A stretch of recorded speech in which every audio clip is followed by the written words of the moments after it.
భారతదేశానికి భారత రాజ్యాంగం ముఖ్యమైన గ్రంథం.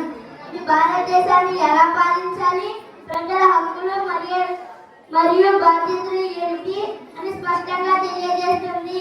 భారత రాజ్యాంగం 1950 జనవరి 26న అమల్లోకి వచ్చింది. రాజ్యాంగం ద్వారా ప్రతి పౌరునికి అనేక మౌలిక హక్కులు కల్పించబడ్డాయి. వాటిలో మాట స్వేచ్ఛ, విద్యా హక్కు, సమానత్వ హక్కు ముఖ్యమైనవి. రాజ్యాంగం ప్రకారం ప్రతి పౌరుడు సమానుడే. కులం, మతం, భాష లేదా వర్గభేదం లేకుండా అందరికీ న్యాయం కల్పించబడుతుంది.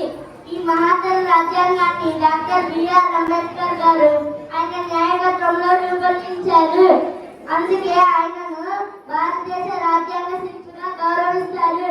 మన హక్కులను పరిరక్షిస్తూ దేశాన్ని సక్రమంగా నడిపించడం, ఈ రాజ్యాంగాన్ని గౌరవించడం